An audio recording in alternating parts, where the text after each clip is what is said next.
everyone, and welcome to First Things First. We made it to Friday. I'm Jenna Wolfe. That is the Hall of Famer Cris Carter. This is Nick Wright. We got a great show for you today. The NBA All-Star captains were announced. Antonio Brown is ready for a trade, but we have to start with the big game next weekend, the Super Bowl. So Rams head coach Shawn Mcveigh celebrated his 33rd birthday yesterday, the youngest coach to lead his team to a Super Bowl. Among the other ways he celebrated, game planning against the best coach quarterback in NFL history. That coach is Bill Belichick. He's 66. McVay's 33. That age gap, the largest ever between Super Bowl head coaches. Here's what McVay had to say about facing New England. It's a great challenge for our football team because these guys are the epitome of, really the standard, the consistency at which you operate. And, I think, Coach Belichick, he certainly has had a lot of success on defense, but he's been instrumental in offense, special teams. So, his success speaks for itself. And like I've said before, I'm a fan of coaching. I have so much respect for the Patriots organization, the way they operate, the way that he consistently leads, puts his players in positions to really have success. And then, that's something it's an incredible opportunity for us to compete against them. Our players have earned the right to be able to play in this game. Our coaches have done a great job, and really it's about the Rams versus the Patriots, doing an excellent job with that. But to get a chance to go against a team and an organization like this is something that we're excited about, but you have a lot of respect for them. Guys, how many press conferences would it take Bill Belichick to have used that many words in an answer to any question ever? See, what is the biggest challenge facing Shawn McVay and the Rams as they now get set and face the Patriots? There's not one challenge bigger than the other, but there are a series of challenges when you're playing the Super Bowl, especially when you have the drastic difference in experience that you have with the Patriots versus the Rams. So from an organizational standpoint, the biggest challenge is how do I get to the weekend and get some of the business that has nothing to do with the game. All these players, I got 4 players got experience. All their families, everyone they went to high school with, college with, all these new friends you pick up.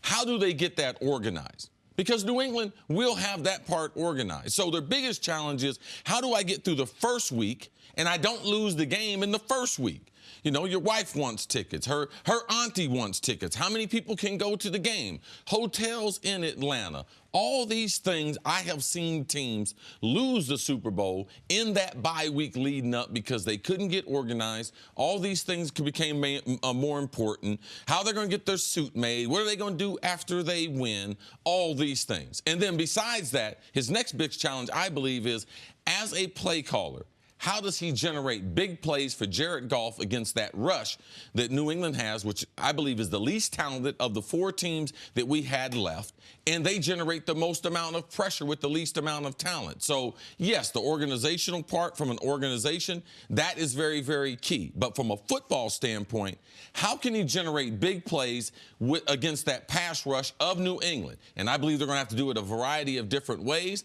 but a lot of that's going to have to do with making Jared Goff comfortable, giving him some things that he likes to look at so he can deliver the football down the field. I believe that on the field is the biggest key, with the other key off the field. Do they lose the Super Bowl in the prep week leading up to the Super Bowl? And then even after you get through the prep week, how do you make sure that media day, which is unlike any media experience you've ever had in your life, you don't have any pitfalls there? Once the game starts, the Patriots know how to deal with that elongated halftime with the 30-minute halftime show because they've been there so many times. The Rams do not. So there are all those non-football things that the Patriots are better equipped for than any team in NFL history, and that the Rams are basically as unequipped as you can be with this little of experience. And then there's the X's and O's part, and there's the fact that Shawn McVay has to be ready for Bill Belichick to present him with something that they have not shown on film at any point all year. Last night I was thinking, one of my good friends who I hadn't caught up with in forever is Ted Johnson, who played middle linebacker for the Patriots for their first 3 Super Bowl wins of this era. So he and I were talking about Belichick last night, about things they did when they were in the final Super Bowl of his era, the 04 game against Philly.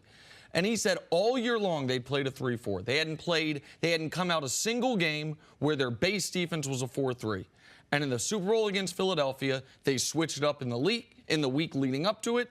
And they came out in a base 4-3 defense, and they could see that the Eagles had to throw out their initial script. They had to throw out what they were planning to do because they hit them with a curveball they were not expecting. Like we saw even in these playoff games, the Chargers were never able to adjust what the Patriots were doing. The Chiefs needed halftime to adjust, and their inability to get ready to get going in the first half cost them that game. Can the Rams adjust to whatever wrinkle Belichick is planning to throw at them earlier than the Chargers or the Chiefs were able to? That, to me, is an X's and O's part that's going to come down a lot to Shawn McVeigh and Wade Phillips. I was going to say, how much is Shawn McVeigh going to rely on Wade Phillips, not just for his Super Bowl experience, but also for the X's and O's, that he doesn't have to really worry about every little detail. He knows Wade's been there and done that, and he can lean on him for the intangibles, not just leading up to, but the game itself. Absolutely. That's one of the things about Shawn McVeigh and talking to people who know him.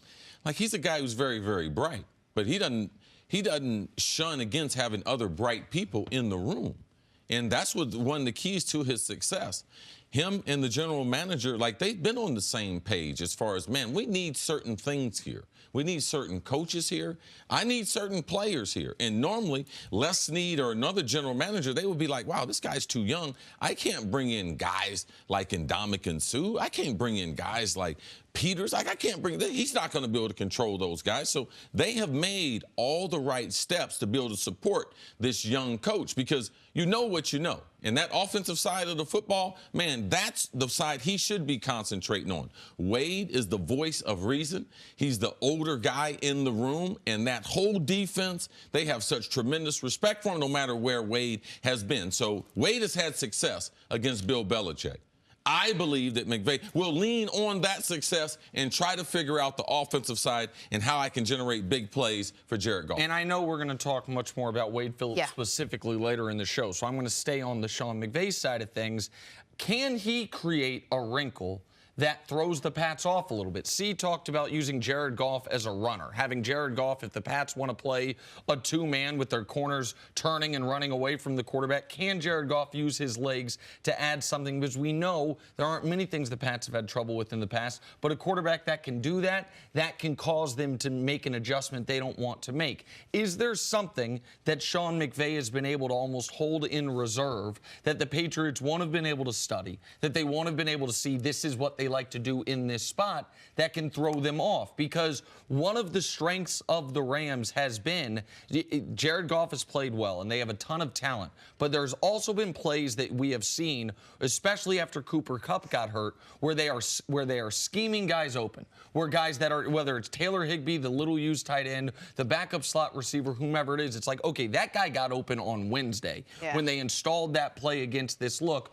Are they going to be able to get a few free first downs because of what they do schematically, or is Belichick going to have the answers to the questions before he's asked them? How much can McVay pull from what Doug Peterson did last year with the Eagles? I mean, is that one of the games that he'll go back and just watch to see if the Patriots changed anything up for that game? Not that it'll do the same thing, but the way that game plan was changed? Well, typically in Patriots, in their Super Bowls, they get off to a slow start. Any information as far as watching film is valuable when you don't know anything. So I think that the big games that they've been in the last couple years, if you look at the Super Bowls, Philadelphia and Atlanta, neither one of these teams had experience. New England had the same type of experience edge over them in the coaching and in the player. Personnel. So there is information from these previous meetings, but ultimately it's about blocking and tackling. New England plays very, very conservative to start off these games to try to figure out what you're going to do. Can the Rams get off to a fast start? Because New England will be feeling out process. That's the way they play in these big games. They don't get off to fast starts like they do in those playoff games. The Super Bowl, they get off to a slow start. If you want New England, play them in the regular season early. In the Super Bowl, if you want to score some points, man, score early. And to your point about what Philadelphia did, as we've discussed before, in the last decade, the Patriots have only lost one game in the playoffs where their offense was great, and that was last year's Super Bowl. When they have lost, it's been because their offense has been stymied or held down.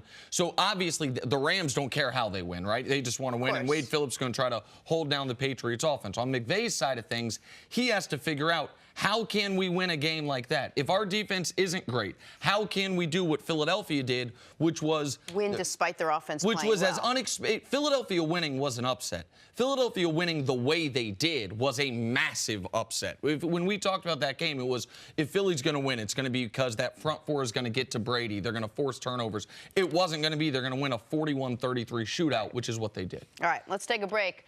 Coming up, one of the Patriots, Julian Edelman. Has he been the best wide receiver this postseason? That's next on First Things First.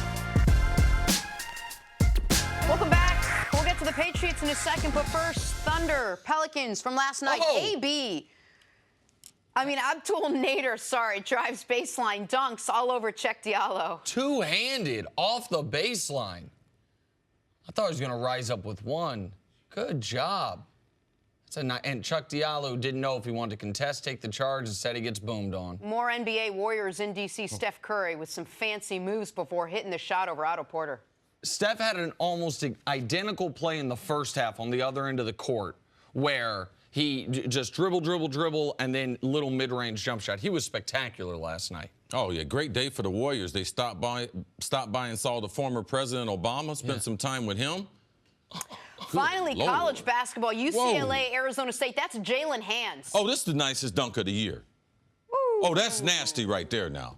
The only thing that competes with that, John Morant's had one, the kid from Murray State, and that high school kid that we saw a few weeks ago with the in-game. Man, this is UCLA. This is in Poly, dog. Yeah, with the short shorts. I do miss that. With the short living shorts, in L.A., man. going to Poly, playing basketball over at the rec gym. Dang, I used to have a life. Moving on to the Patriots, the storyline has been the rotating cast of wide receivers that have come in and out of New England. Since returning in Week 5, Julian Edelman has been a constant, though. The folks over at Pro Football Focus ranked Edelman the #1 receiver this postseason.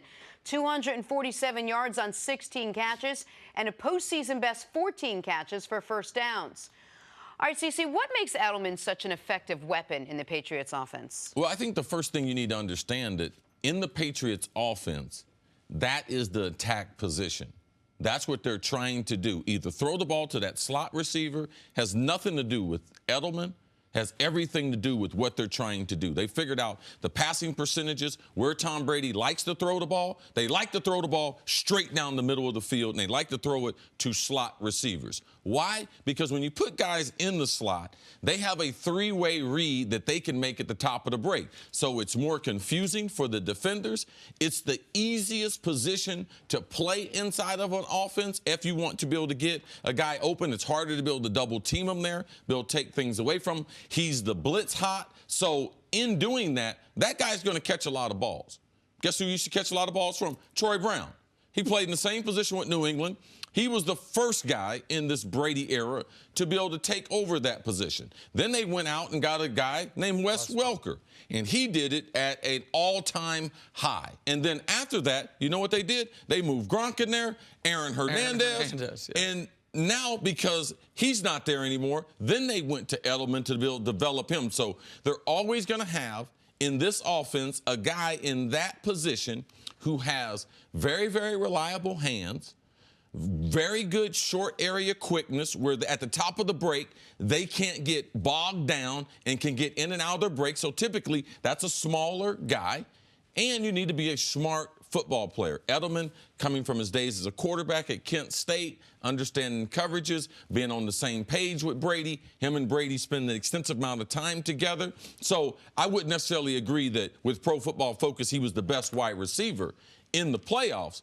But that position in the Patriots is going to generate a lot of attention regardless what number, who the body is, and Edelman is that guy now. And it has been a seamless year-to-year transition for the four names Cris mentioned. Troy Brown was there the first year of the Belichick-Brady era, was there through 06. Now, midway through that, he started playing some defensive back one season because they were shorthanded. But the year they won their first Super Bowl, Troy Brown was a nice player, but 100-plus catches, 1,200 yards, that's what they – I mean, that is – way over what any realistic production for Troy Brown would have been in a typical offense. Then Wes Welker, who Miami Dolphins couldn't figure out a way to use. Wes Welker, if you take a snapshot of his 6 years with the Pats, you'd say, Well, that's a Hall of Famer. If you just look at the stat sheet, you'd say, okay, so he averaged what? 1,200 yards receiving and 110 catches per season. While Wes Welker was finishing up, that's when they drafted Hernandez, and that's when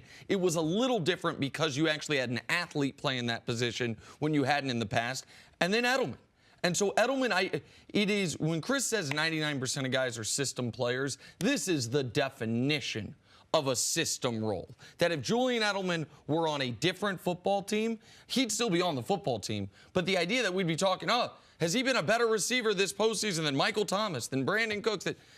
It would never happen. Now, where Edelman deserves credit is he has, I think, elite toughness, and he made a catch that might have swung a Super Bowl in that Atlanta game, an incredibly difficult catch while getting hit when the ball looked like should have hit the ground and it didn't.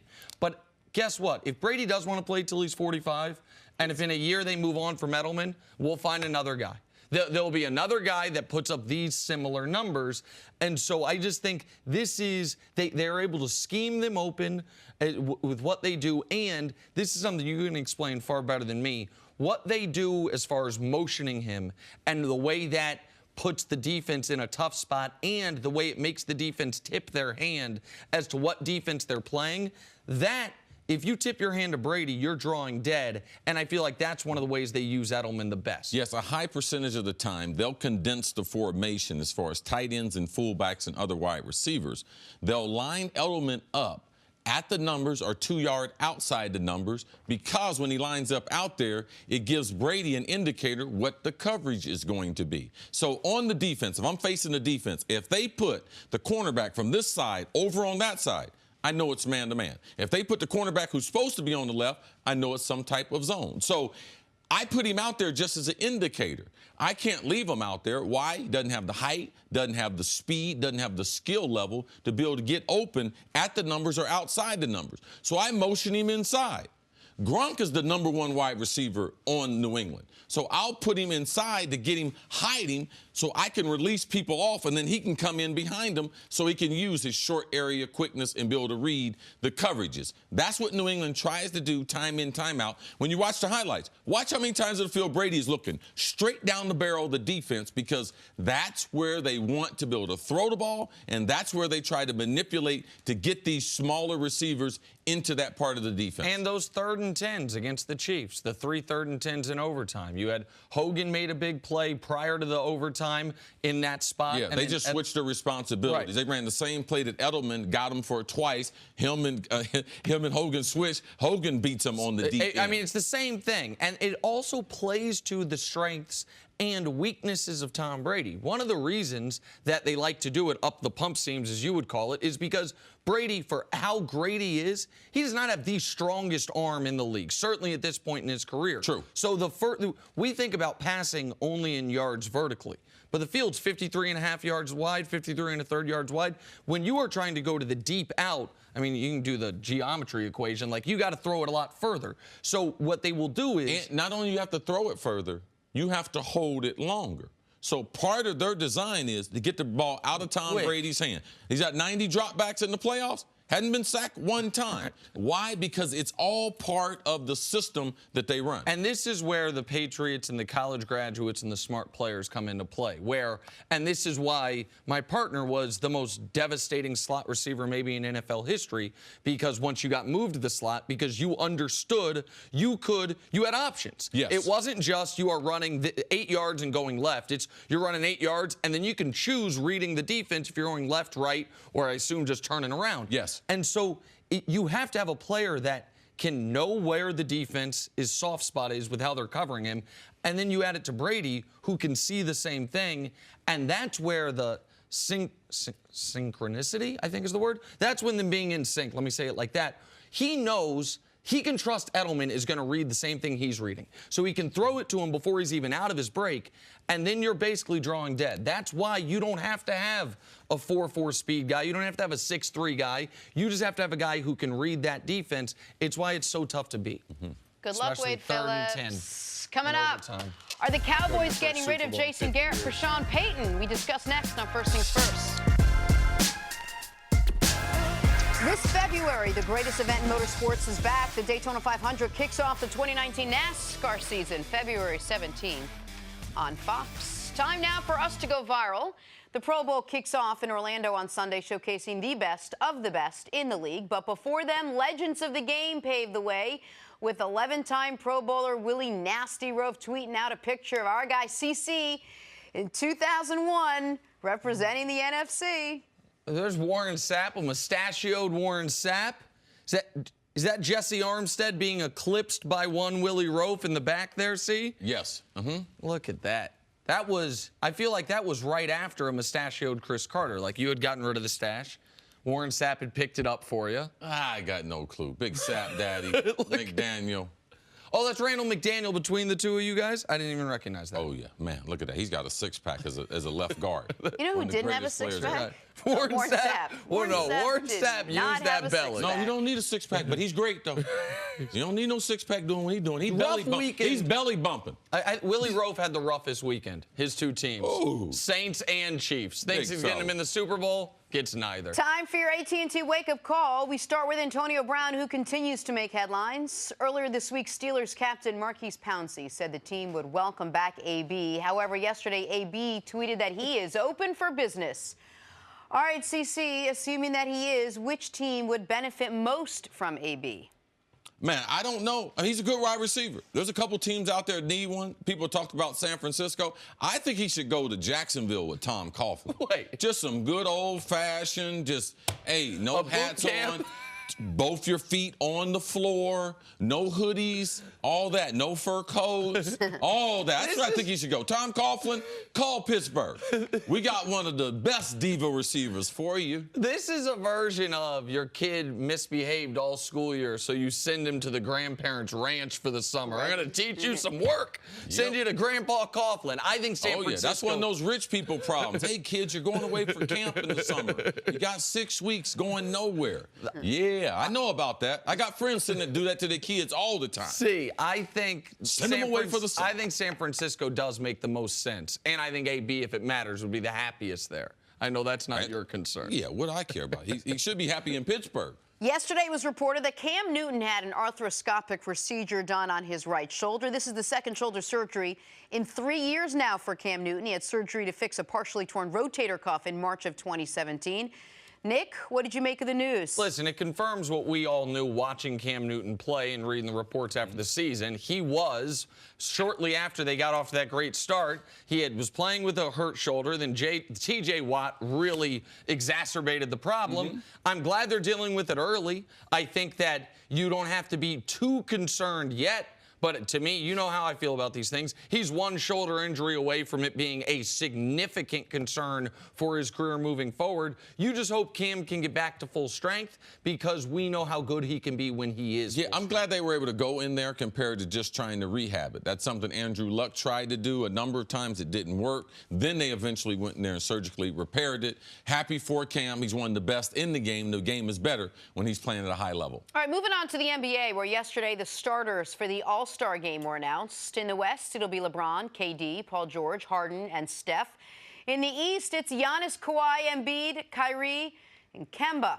Nick, what do you think? Did the fans get the starters right? 9 of the 10. I'm very happy for Kemba Walker, by the way. He's getting some just-deserved credit and notoriety, even playing in Charlotte. The only one that I take issue with is I would have said Anthony Davis over Kevin Durant. You could argue Anthony Davis over LeBron because LeBron's missed time, but you knew LeBron was going to get more votes than anybody. Like, I think Anthony Davis had a better year than Kevin Durant, but in large part, these are 9 of the 10 I would have picked, given the two conference makeups. The Pelicans, what's the record right now? They're struggling. Okay, are they in the playoff? They're not, but it's not the MVP. It's the All-Star race. Oh, I'm just trying to. No, I didn't ask you to explain that.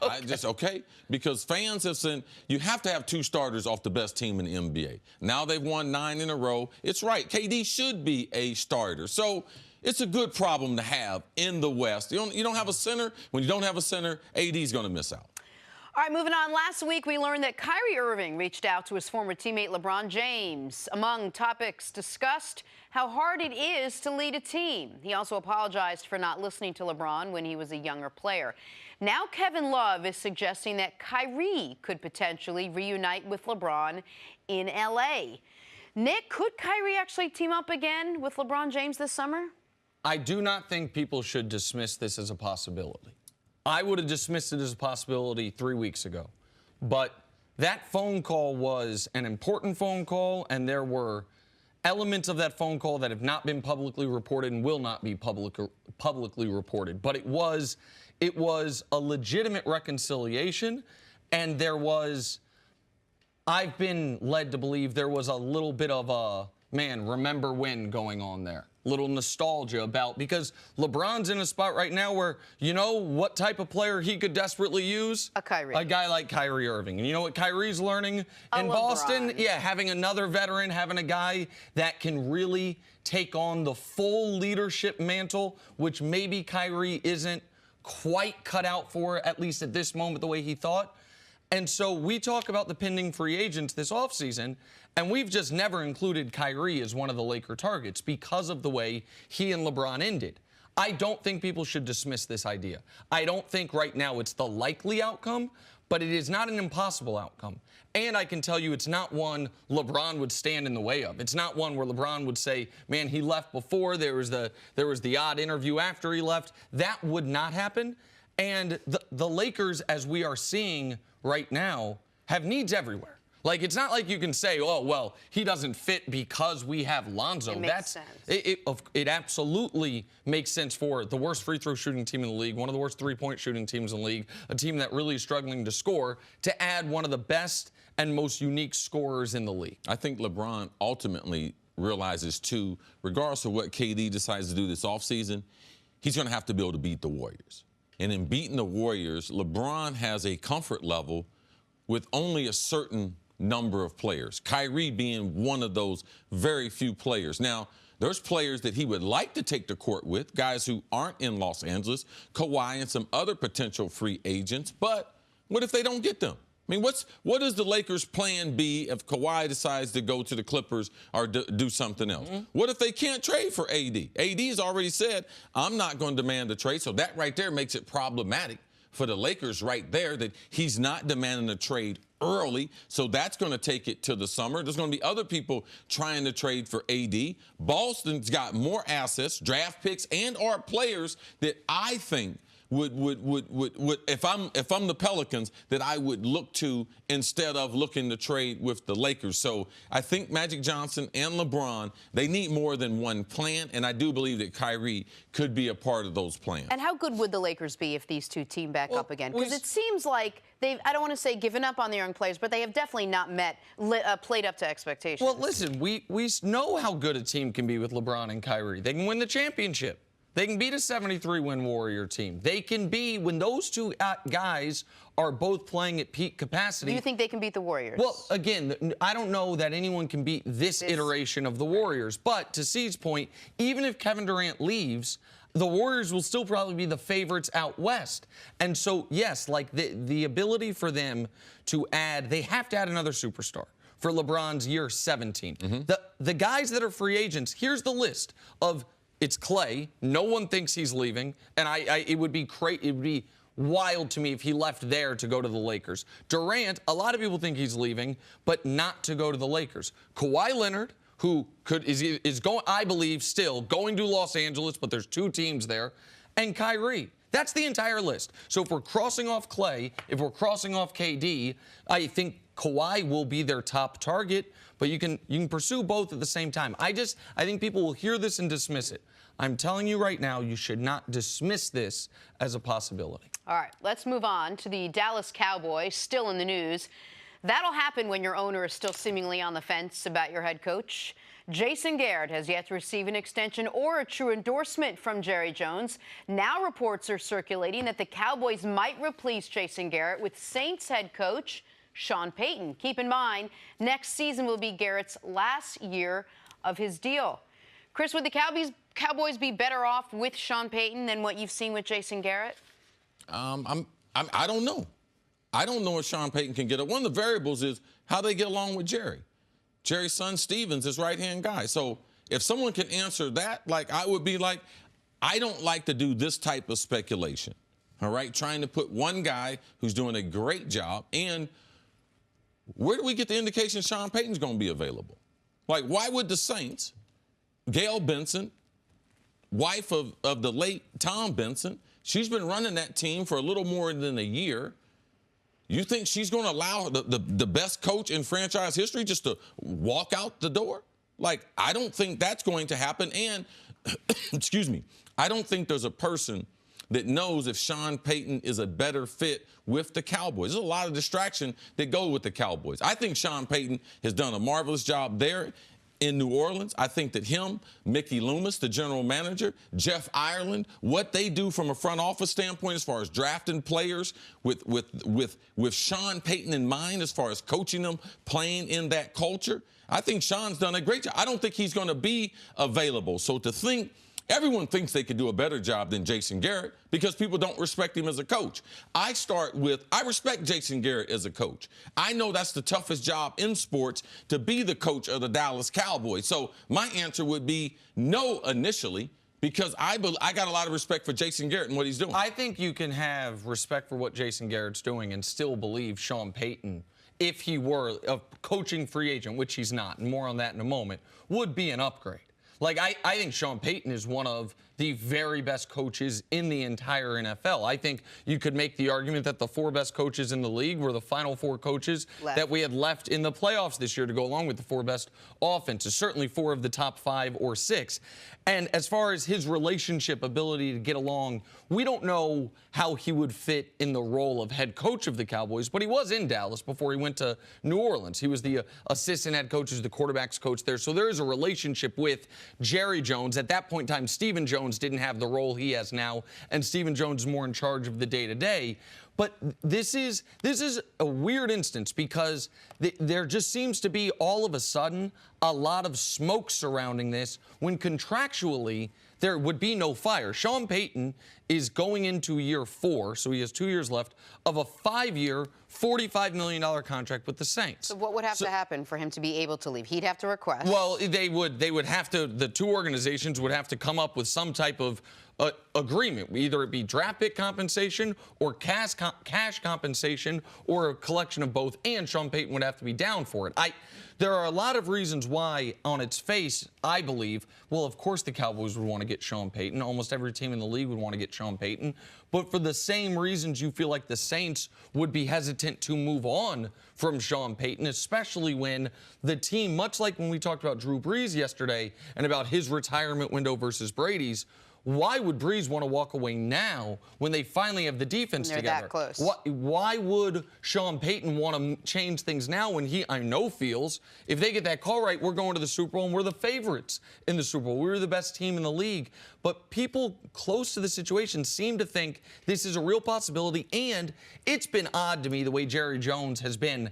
He's always been a backer of Jason Garrett. They just came off one of their best years. They won a playoff game, and he is yet to publicly commit to him. That part, to me, is there has to be a reason there. So if we're going to compare the 2 coaches, let's look at year by year.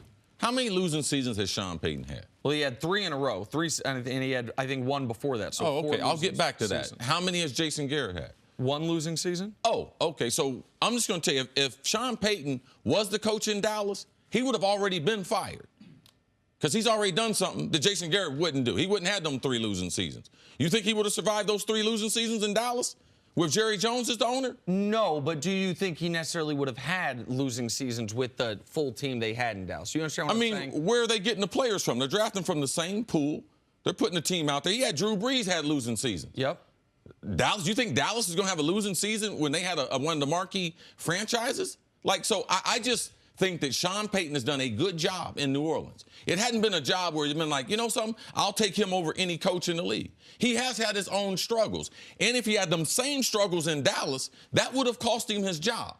So how we look at Jason Garrett is totally different how we looked at Sean Payton. I agree that Jason Garrett, when you look at his coaching resume, if you take his name out of it and you look at the win-loss record, there are a lot of things where you'd say this guy is the public view of him is very different than what his win-loss record should say. The fact that they only bottomed out the one season when Romo got hurt and they didn't have a backup, that they have been at least 8-8 or better seemingly every year.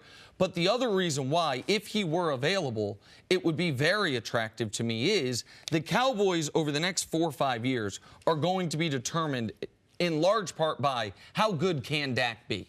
Because he's not going to be making $800,000 anymore. He's going to be getting a long-term extension, we all think, this offseason. And I don't know that there's a coach, there's not 3 coaches in the league, certainly, that I trust more to help Dak reach his full potential than Sean Payton.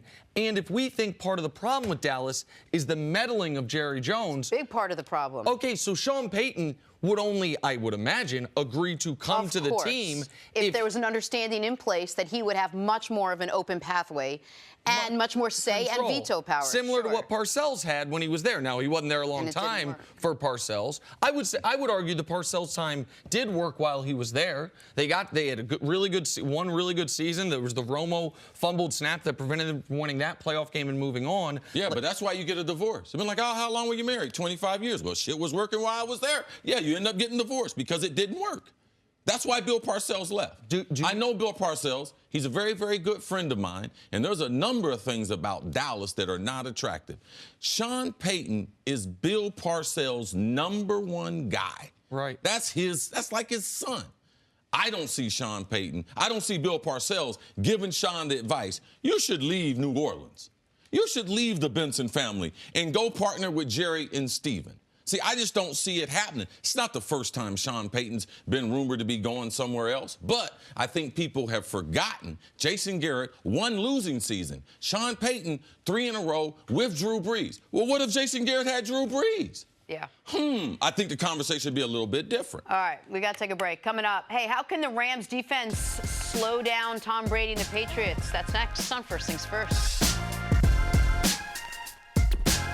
Here, First Things First, with Super Bowl champ Cris Good to see you, in studio. Good to see you too, bro. Love having you here, Cris. All good? All good, Jenna. Awesome. Let's talk some Super Bowl. Despite many... Good job! Yeah!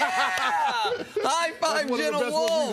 We did the canny intro, no problem, seamless, no awkwardness. That was great, He Jenna almost Wolfe. terrified me. You did great. Wow. Like watching the baby take her first steps. People at home won't know. Oh, they know, Jenna. Okay. That's the first time watching this show. They know. No, I think that was more like a #2. Thank you. Good girl. Good girl.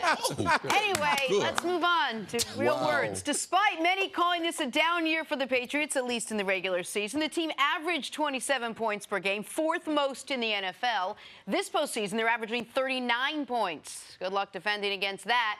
Unless you're Wade Phillips, even though this is the first trip to the Super Bowl for the majority of the Rams team, they have a calming force in Phillips, their D coordinator, who has won a Super Bowl. Bill Belichick spoke about Wade Phillips and the Rams defense yesterday.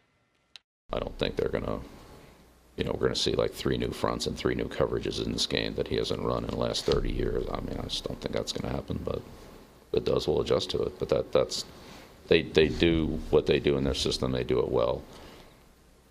They have a lot of confidence in it, which they should. He's been successful everywhere he's been. He's been doing it for 30 years in multiple organizations with multiple groups of players against every kind of offense he could see. So, yeah, I remember dealing it with him when I was in Cleveland.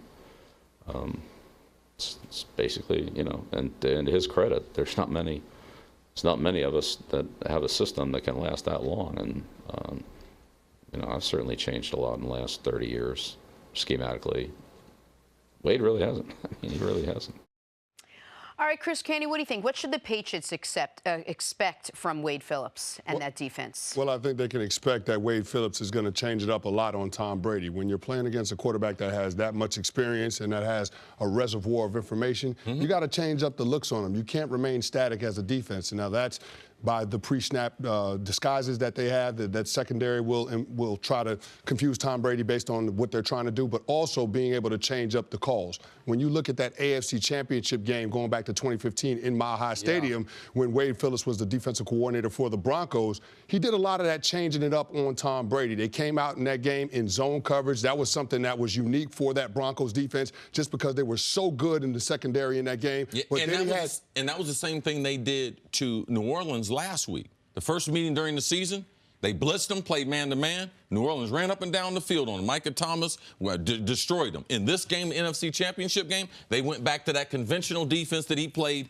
in Denver. Absolutely. It was zone coverage. Then he came out with man free, straight man coverage. Then he went 2-man. So he just kept changing it up on Tom Brady. But in the first half, you had a lot of zone coverage. In the second half, they went back to a lot of straight man-to-man. Maybe a little bit of man-free with one single high. Yes. But that's the thing that you have to do with Tom Brady. You have to continue to switch up the looks on him because he's got so many answers based on the defenses that you try to present to him. If you remain in the same look, he's going to pick you apart. So you have to switch it up on Tom Brady. That defense can't be static. And that conference championship game that you're referencing is one of the worst playoff games of Tom Brady's career. He completed less than 50% of his passes, had more interceptions than touchdowns, had a quarterback rating sub 55.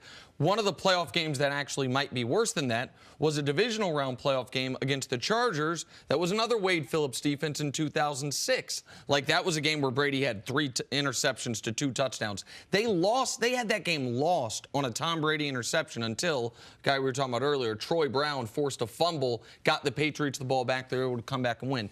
Wade has had some success against Brady in the playoffs. Now, he's obviously also taken some losses in the regular season and the playoffs, but the reason that I think this matchup is so interesting is because Wade had Bruce Smith, Wade had J.J. Watt, Wade now has Aaron Donald. If you give Wade Phillips, with what he likes to do, a dominant front 4 guy to go along with some legitimate corners, there's so many things he can do defensively and schematically. That's what he was never able to actually fully have in Houston. He had JJ, but he didn't have the 2 corners you could trust, that you could switch, that you could run different fronts and coverages with.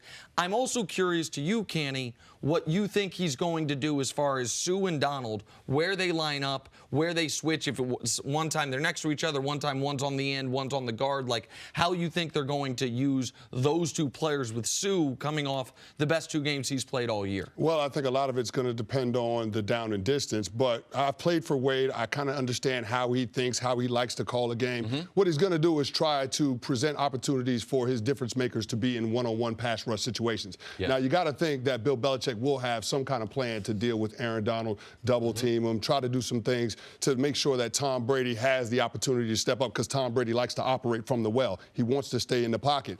But those other guys have got to come to the party. That's Dante Fowler Jr., that's Ndamukong Suh. They will have one-on-one opportunities, and Wade will scheme it up to make sure that those guys have one-on-one opportunities. It's just a matter of, will they be able to take advantage of those opportunities when they present themselves? What I expect from Wade is, and I'm going to go back to his Philadelphia days, and that's when he had Reggie White.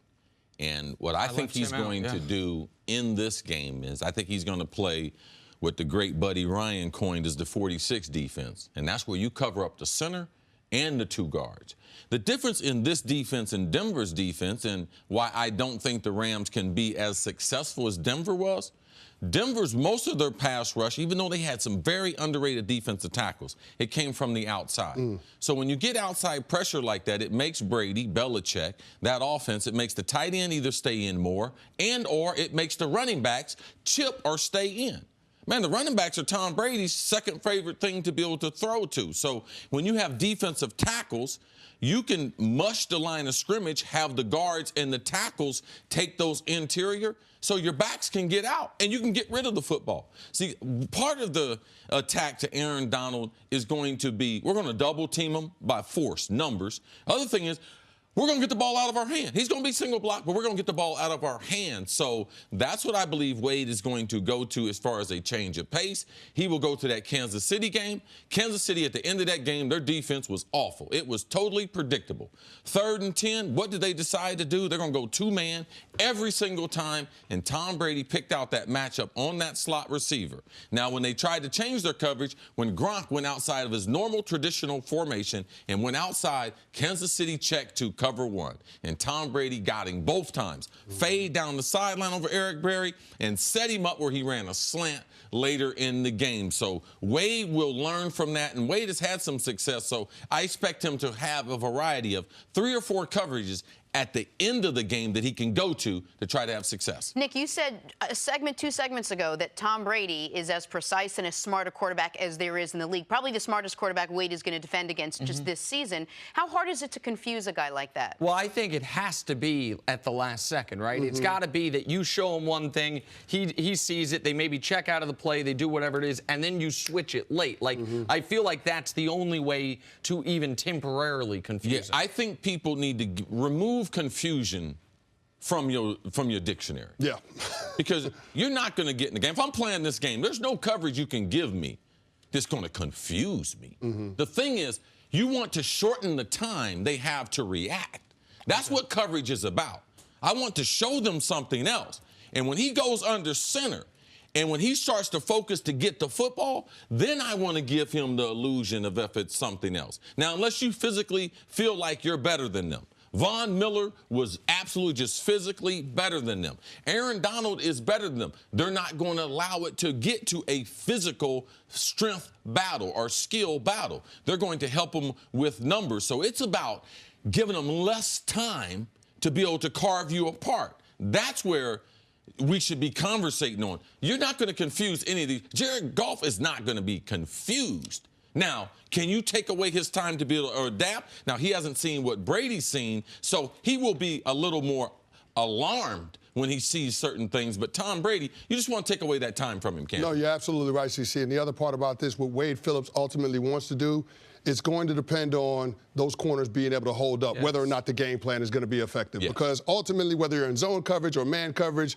at a certain point in the down, it becomes man coverage. And can those guys on the outside hold up against those Patriots receivers? Let those interior defenders being able to match up against those routes that they like to run in between the numbers. All right, Chris, stick around. Got to take a break. Coming up, how are the Pats receivers always so productive? That's next on First Things First. Here with Chris Canty, we are going viral. Patrick Mahomes is the presumed MVP this season, but with the Chiefs getting eliminated from the AFC Championship, Mahomes has time to work on his off-season craft. Hitting absolute bombs at a driving range. Not surprisingly. With his guy Garrett Dieter, the receiver on the Chiefs, like the sixth receiver. It's pronounced Garrett Jeter? Garrett Dieter. The person beneath him, on the level beneath him, is hitting bombs as well that are a lot straighter than Mahomes if you see him when his drives come through. Right there, you saw it for a moment. Look at Patty Mahomes. Man, these guys is not. Canny, you golf? Yes, I do golf. But why? It sounds like you're hating on Pat Mahomes because he's not hitting the drive straight. Or not as straight as the guy beneath him. Sounds like a little shade. There's a lot of things I do on this television show. Hate on one, Patrick Mahomes II is not one of them. Well, that was a little sideways. No, I'm just saying I'm curious who the fella beneath him was. He's hitting drives that are more straight than Patrick Mahomes. The fella beneath him seemed to be doing it a little more effectively. It ain't about the fella beneath him. It's about Pat Mahomes. All right, Canny. Okay. Well, that's damn. all I'm saying. Welcome to the show. Great replacement for me. Slide on over here. Yeah, Canny, what's happening? I like it. Just my commentary. You have your own commentary. Let's see you go out there and do better than that. Okay. Oh, now. I told you. All right, you're Derek not good Carr. at them highlights. I want to fight them. Okay. I told you ain't good at them highlights, man. Back to the Stick to your Patriots numbers, now. The buddy. storyline Stick to your numbers, buddy. with this team has been the rotating cast of wide receivers that have come in and out of New England. Since returning in Week 5, Julian Edelman has been a constant. The folks over at Pro Football Focus have ranked Edelman the #1 receiver this postseason. He has 247 yards on 16 catches and a postseason best 14 catches on first downs. Chris Canty, how are the Patriots wide receivers always able to succeed with so much turnover at that position? Well, I think it starts with Bill Belichick, the general manager, and being able to find smart football players. And, CC, you alluded to a little bit of this earlier about how you have to be a smart football player, especially in that attack position for the Patriots in their offense. That slot position, the ball is going to go there. And a lot of how Tom Brady is going to execute in terms of being able to get that receiver the ball depends on the looks that the defense presents. And so that slot receiver has to be on the same page with Tom Brady. Now, the other part of it, which probably won't get talked about a whole lot, is the Patriots' ability to be able to protect Tom Brady. Oh my God. That's the basics and the essence of what they're trying to do offensively with their passing attack. Because Tom Brady is not a mobile quarterback. You have to make sure that you have a clean pocket for him to be able to step up and throw the ball. The Patriots like throwing the ball in between the numbers in the middle of the field. Your quarterback has to be able to step up and has to have a clear window to be able to deliver those passes. And so if you look at what the Patriots have done in the postseason, they haven't allowed Tom Brady to be sacked in the 2 games that they played so far. And during the course of the regular season, they allowed the least amount of edge pressure of any team in the National Football League. I think the pressure rate is right around 10%. So, I mean, that tells you the job that their offensive line coach, Dante Scarnecchia, has been able to do with that group. A lot of question marks about how they were going to replace the loss of Nate Solder in free agency. Yep. Trent Brown has stepped right in. They haven't missed a beat. So a lot of their success in the passing game and what these wide receivers have been able to do from a productivity standpoint starts with the offensive line being able to protect. And speaking of the loss of Nate Solder and Trent Brown stepping in, that wasn't their initial plan. Their first pick of this draft was not Stoney Michel. It was a left tackle who popped his Achilles in preseason. Isaiah Wynn. And so because of that, now whether Wynn was going to play left tackle or right tackle, I'm not certain. But they were clearly, their initial plan, they had to go to a plan B, and they still have been able to keep Tom Brady upright, particularly this postseason when he's been sacked 0 times. He's only even been hit 3 times. But the other reason why the Patriots have been able to go from Troy Brown to Wes Welker to Julian Edelman with a little Danny Amendola mixed in is just like we talk about the Pats being able to reinvent themselves, the style of team they are. They recognize how rule changes affect football as well as any team in the league. When Cris was playing, a guy, Wes Welker or Julian Edelman's size, would have a lot more trouble being that effective in that role because you could hit guys differently. When all of a sudden, oh, wait, we don't have to, you have to be tough, but the ability for us to repeatedly go over the middle, and it's not going to get you killed. You're not going to be knocked out of the game because guys can't hit you in the head anymore. They took advantage of that as well as anybody. But with respect to Julian Edelman, to me, this is plug and play. This is a guy that there was a guy before Julian Edelman named Wes Welker who was actually a little bit better. There's a guy in Troy Brown who was very similar, and there will be a guy after. Yeah, and Troy Brown was better than them. Absolutely. Troy Browns didn't have the numbers those other guys had because they didn't throw the ball to the level they do now. But there'll be a guy, if Julian Edelman, we saw it last year, by the way. He missed the year with an injury. The first 4 games this year, he was suspended. And if he were to go somewhere else next season, if Julian Edelman were to take the Cole Beasley route of I am not respected enough, guess what? Cole Beasley could come into this team if Julian Edelman left, right? Like, absolutely. No doubt. And I'm not. And so it is what the Patriot system is built on. And you got to be smart, and you got to be tough, and you got to have good hands. But Brady and McDaniels will do the rest almost. With regards to Julian Edelman, Jerry Rice was asked what Edelman's biggest asset, and he said, oh, it's easy. It's the chip that he carries on his shoulder all the time. And we talked about this week, that he's always sort of played angry a little bit. And I wonder how much of being a little undersized has also helped in that position within the Patriot system. I mean, he does play with a great deal of intensity. He's a very smart player. I could understand what Jerry would say about that as far as having that type of attitude and how he would respect that. But to me, if you can't get separation at the top of the route, if you don't know what you're supposed to be doing, if you can't play all 5 receiver positions, that's his number 1 asset is his brain. Played quarterback in college at Kent State. Now he's converting over being a wide receiver. His ability to be able to separate in them little short areas, be sure-handed, be physically tough, have that chip on his shoulder. Because when I'm running the route, I ain't got no chip on my shoulder. I got my technique and I got my brain. So for me, those are the number 1 attributes in him being very successful. And Nick wasn't trying to hate on him. He's just saying it like it is. There are people that are products of the system. And I would argue that New England receivers, they're not efficient. They're not very good. That's why 33 of them have come through the door in New England since the spring. Philip Dorsett is a former first-round pick. You think they're satisfied with Hogan, what he's done since he came over from free agency? No, that's why they keep bringing all these other people. Josh Gordon, they went out and traded for him. So I would argue everyone but Edelman has been totally inefficient, and New England in the last 5 years, newsflash, their number 1 wide receiver is Gronk. So they're products of that system. They're going to plug someone else in if Edelman is not there. So they have gotten everything from the talent at the position, but they're one of the least talented wide receiving groups of the 32 teams in the NFL. No, and you're bringing up a great point, CC, but one thing that Julian Edelman does know, and the rest of those guys on that Patriots team know, is that if you don't do your job, Bill Belichick will replace you. So when you running those routes, especially in the middle of the field, there's going to be some contact. That goes without saying. Those guys, they don't have the luxury of being able to make a business decision. They have to go in there and they have to catch that pass and know that they're going to take a big shot. But that's a part of the culture that Bill Belichick has been able to build in New England. You don't see that everywhere else. So you might not have a player that's the most talented, but that guy knows that he has to go in there and take that big shot because that's a part of him being in that role, and that's a part of why he's employed by the Patriots. New England receivers have a luxury that very few other groups of wide receivers have. The ball is only coming to them when they have a great matchup. You won't see the ball coming to them when it's a bad matchup. And I watch film. I watched all 22. Those guys aren't open. So Tom Brady's not throwing to them. So we don't even see film of them being covered, which they're covered a lot. Tom Brady gets the best matchup. So every time you see a New England wide receiver, all you're seeing them is at their very best because Tom Brady has selected them, and he selected that matchup based on what he knows about that defender. And because of his precision and accuracy, he's so rarely putting his guys in a bad spot. When you go over the middle that often, if you have an erratic quarterback that's going to lead you into a big hit that the ball's not going to speak to you on, it is hard to be as productive and, aside from the ACL, as healthy as Edelman has been, as productive or as healthy as Wes Welker were, because they are undersized. They are more susceptible to getting walloped. But Brady, if you need to be catching the ball going low, he's going to throw it to you low. If you have open space, he's going to throw out in front of you. Like, I think Edelman is really, really good at this specific role.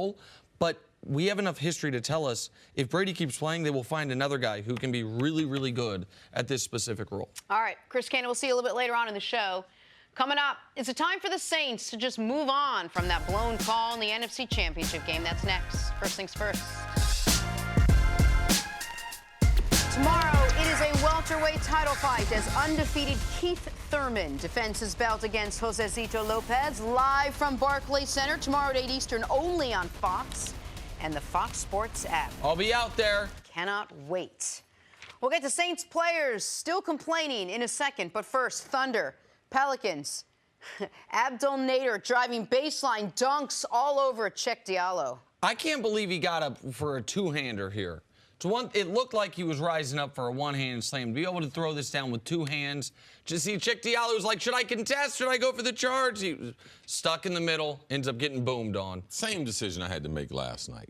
Man, do I go with one or two for the layup? Oh, the layup. Okay. All right. I was waiting. I was like, how much lies are about to be told here? More NBA Warriors in D.C. Steph Curry with some fancy moves before hitting the shot over Otto Porter. Steph did this exact same thing from this exact spot on the court, on the other end of the court in the first half, where he's just mixing a guy up, a little mid-range. Oh, mid-range is dead? Well, not when you're Steph Curry. Oh, eat that. Give me a foot of separation.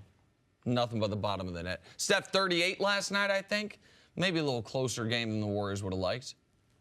Great game by him. All right, finally, college basketball, UCLA versus Arizona State. This is Jalen Hands taking off, rocking the rim. I'm telling you, this was the nicest dunk of the season. I mean, and that's in Poly, Nick. I know. Look at that. It Sideways. brings up a little nostalgia, doesn't it? Sitting. You and me, yeah, man. I used feet to on the wood. Oh, man. Watching catching UCLA. Lonzo. More so playing at the John Wooden gym. I love that. I miss L.A., man. I just miss going to those games, man. Beautiful campus. Such is life. I'll go to St. John's this week and check it out.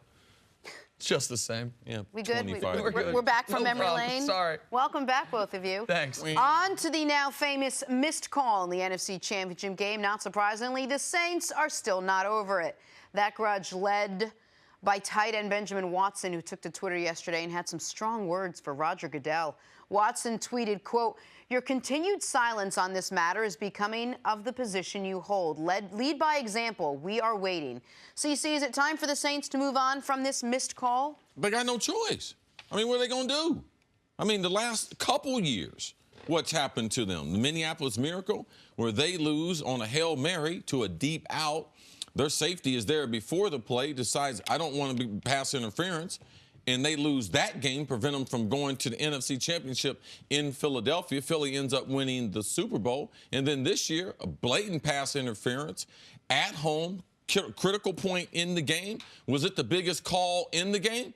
Yes, absolutely it was the biggest call. And I believe because Sean Payton and what happened, I believe it affected him, what he did afterwards. Because I still believe mentally he was still on that play, trying to get the referee's attention, trying to get them to look. So I believe emotionally he hadn't moved on from it. I believe it affected him what they did after that. In overtime, you're talking about the play call in overtime? Yeah, absolutely. Every play from that play, gotcha, I believe was affected, and he would not let it go. As a team, as an organization, what do they gain? What do you gain? Would you want some announcement by Roger today? What is that going to help? So that's my question.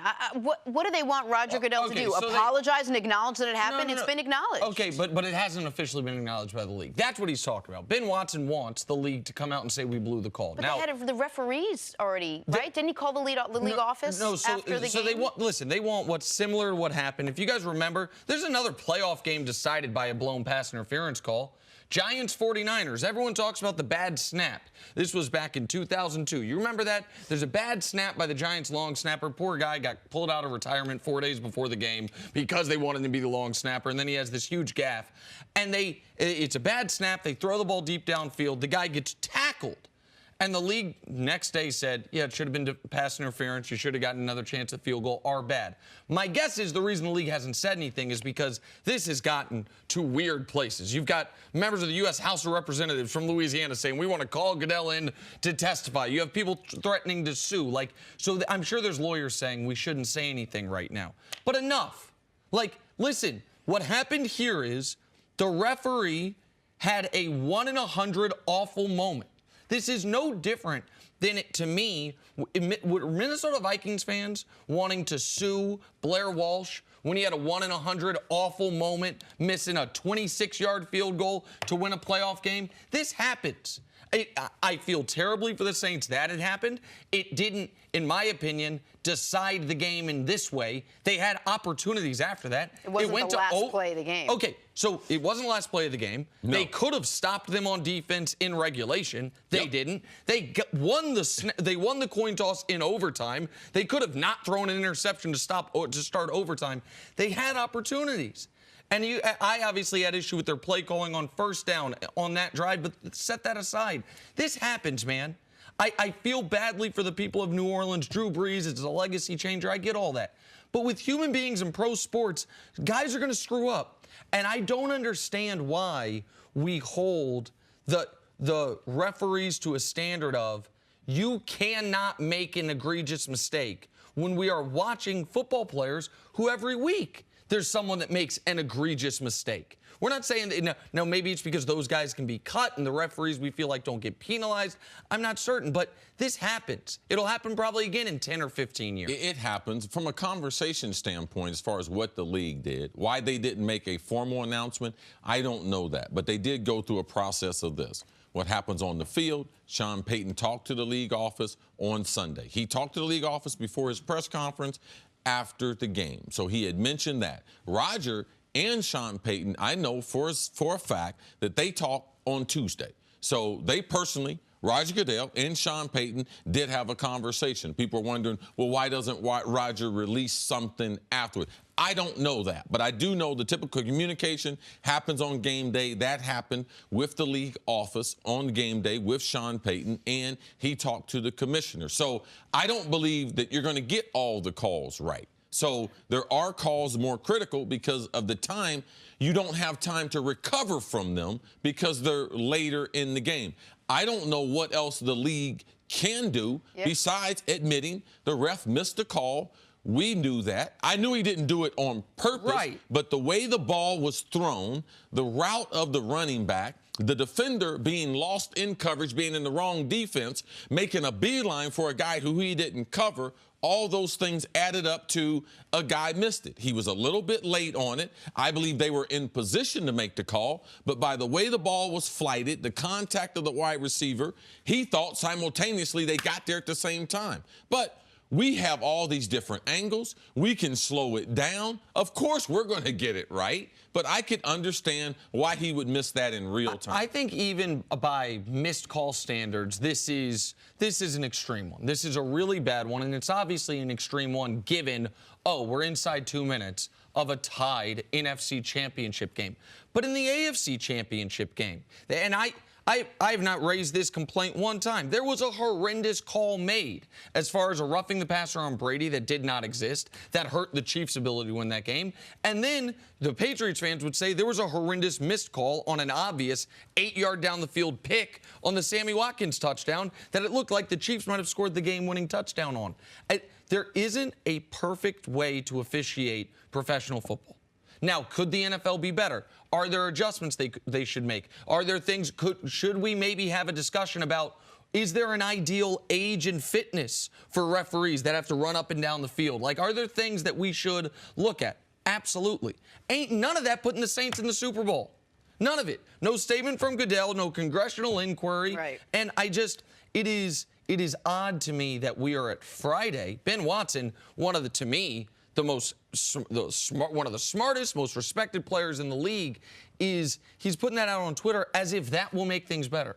There's not one Saints fan in America that's like, okay, Goodell admitted they blew it. Now I feel better about this. I don't understand what they could do, what the commissioner's office could do, say, put out there that would appease Make them go restart it, do over. Saints ball, 1st and goal inside the 4 with 1:40 left. Like, come on, that ain't happening. All right, take a break. Coming up, can Aaron Donald and the Rams defense slow down Tom Brady? Next on First Things First.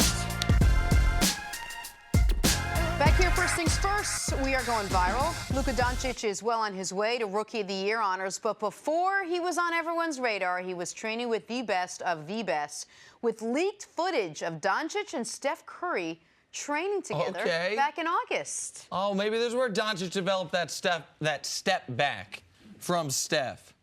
I like this now. Oh, I always like the younger players working out with the veterans. There's so much information that they can get. This is stuff the coaches can't teach you. Man, NBA players, NFL players, Major League Baseball, if a guy has done it, oh, man, he's capable of teaching you how to do it. Love it. And one of the reasons Doncic came into the league so polished is he's been working out with pros, maybe not at Steph Curry level, but pros since he was 14 years old. Been playing against them since he was 15 years old, which is why he can come on and instantly be, as a teenager, one of the 35 best players in the league already. He's been awesome. Oh, Nick's list, 35 best players in the NBA. You want the 34 out of it? Yeah, we're good. He just why not 34? What? Because he's what do you mean? Because in his head he's 35, why not? See? I actually think he's probably 31 or 32, but I could be leaving someone else. So I gave myself a little wiggle room. Why not 35 28? best. Top 30, because I don't think he is. Top 37 and a half dudes I ever met. You know what? Just because I'm into precision and accuracy, I shouldn't be laughed at. Thank God it's Friday. You ain't lying. Time for stories. Your AT&T wake-up call. I'm writing them down. Sticking with the NBA, where starters for the All-Star game were announced. And in the West, it'll be LeBron, KD, Paul George, Harden, and Steph Curry. In the East, it's Giannis, Kawhi, Embiid, Kyrie, and Kemba Walker. Nick, did the fans get the starters right? 9 out of 10. I would have included Anthony Davis at the expense of Kevin Durant. Now, obviously, Anthony Davis is going to be an all-star, and in my world, Durant would have been an all-star. I don't look at all-star team the way I look at MVP, where how good your team is has a lot to do with whether or not you're an all-star. To me, it's an individual award based on your individual performance, not a valuable proposition that has to do with team winning, so I would have had AD on. And you probably prefer a conventional lineup. Yeah, it's nice to have a real center. You have Embiid on one side. I mean, sure. We only have a few centers. When you start eliminating that, you're going to miss someone. KD, them being the best team in the NBA, 2-time MVP, I think that they should have 2 starters, him and Steph. So it's hard. It's a good problem to have. AD has been outstanding, though, on a team that hadn't been very good. Last week, we learned that Kyrie Irving reached out to his former teammate LeBron James. Now Kevin Love is suggesting that Kyrie could potentially reunite with LeBron in L.A. Nick, could Kyrie team up again with LeBron this summer?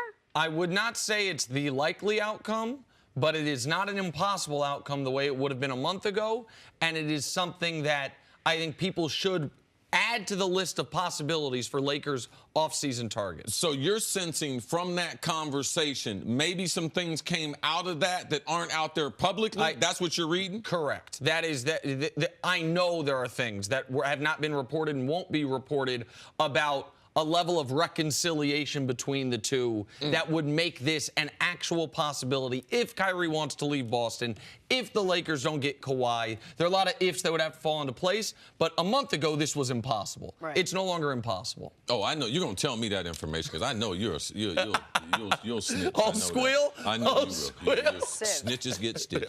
Yesterday, it was reported that Cam Newton had an arthroscopic procedure on his right shoulder. This is the second shoulder surgery in 3 years for Cam Newton. He had surgery to fix a partially torn rotator cuff back in March of 2017. See, what do you make of this? I'm glad he's able to get it done. I'm glad that, from the time they put him on the shelf, the last couple weeks of the regular season, between then and now, he's rehabbed it. Obviously, they feel that the rehab is not going to be significant enough that they must do a procedure. This is something like Andrew Luck. He thought he didn't need a procedure, tried to rehab it, then ultimately put it off where then they had to go in and correct it. So I'm glad early in the offseason you can get it done to get him back healthy. The NFL is better when Cam Newton is healthy, playing his best football. And I fully agree with that last part. And also, I'm glad it's arthroscopic surgery. It's not some major surgery where we're talking about a multi-month timeline. This is more of, the way I understand it from reading the local reports, what they think is it's more of a tweak and an adjustment than some type of reconstruction. What are you laughing about? I was getting ready to trick you and tell you the arthroscopic. No, that's you the can't most trick me. I've dangerous had time. that. I've had arthroscopic surgery on my shoulder. See? You can't trick me on that. Now you got something in common with Cam Newton. Oh, okay. Oh, and our fashion sense, sir. Ending with the Antonio Brown saga, the all-pro wideout at the center of trade rumors after a rocky ending with the Steelers. And Brown took to Twitter to weigh in, simply tweeting, "Open for business." CC, which teams should try to deal for Antonio Brown this offseason? All right, I got it, Nick. I was just messing around earlier in the show. I really got it. I was trying to send in to Tom Coughlin, a little correction. My son, about 7th, 8th grade, I was like, listen, son, if you don't get your act together, I'll send you to military school.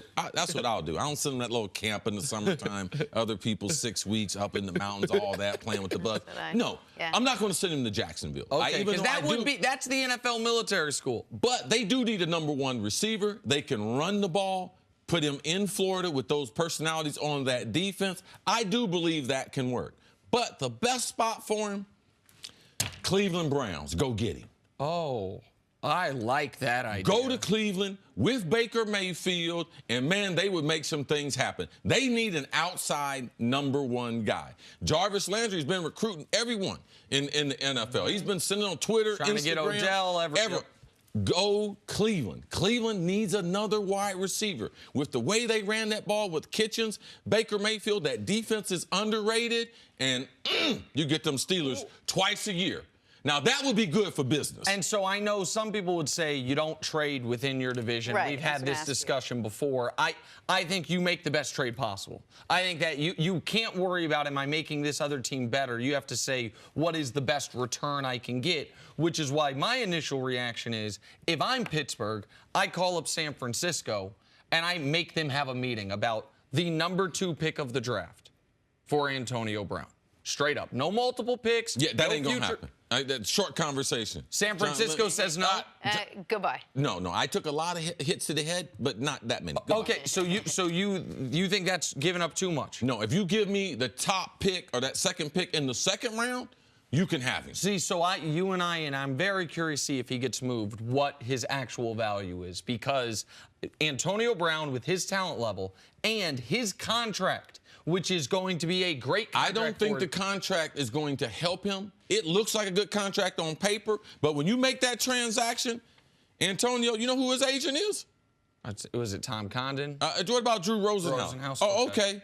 So the only way they can make money is by renegotiating an extension. So in that contract, you're getting a 30-year-old receiver who's walked out on the Pittsburgh Steelers, and he's going to want a new contract. No guy's getting traded and saying, no, I'll come there under this current agreement. Right, so that right there keeps the price down. That's why he's going to be a second rounder. All right, we haven't prepped this yet. I'm right now Kevin Colbert. You're John Lynch. I'm going to call you and make the offer. Hey, we'll send you AB for the #2 pick. What do you say? No. Okay, how about this? We'll send you AB if we can swap picks. We get the number 2, you get the 20th. So you're staying in the first round, you're dropping back 18 spots, and you're getting Antonio Brown. Does that entice you? You got to give me a little sweetener. I like a little sweetener in my coffee. I need a little something. Sweetener? All right, I probably need another third. Well, a third, I can't give you a third. I can give you a fifth. I can give you a fifth. I can give you the 20th. Give me a fourth. If you move me back down and give me a fourth, I would take it. I get 2 players. You guys know this is a fake conversation, right? Yeah, but okay. hey, man, John Lynch. No, that's the thing. I almost tweeted it. I was like, big news just happened. Did you hear about the trade? I saw John Lynch go from working for Fox on television to the GM booth with 6 years guaranteed. I'm just saying. Anything can happen. Yeah, I'm just putting it out there. I feel like it was good negotiation, good talking to you. We'll call back. I'm calling. We should do more of those. It should be a segment called Role Play. Fake Trade. That's a weekend segment, Jenna. Oh, Nick. Oh, Dusty like that one. Back to the Super Bowl. The Patriots' offense has been hot this postseason. Friday's always a good day to get fired. We don't usually get that from you. You never get it from me. You never get that from me. You never get any. I was a little bit surprised. I know. And very impressed. You got plenty of heathen off in you. Go ahead, Jenna. Patriots are averaging 39 points this postseason. He's no choir boy. At 5'9", he raised a lot of hell. All right, Jenna, please keep Good talking. luck defending against that Patriots offense unless you are one Wade Phillips. Even though this is the first trip to the Super Bowl for the majority of the Rams team, they have a common force in Wade Phillips, their D coordinator, who has won a Super Bowl. Bill Belichick spoke about Wade and the Rams defense yesterday.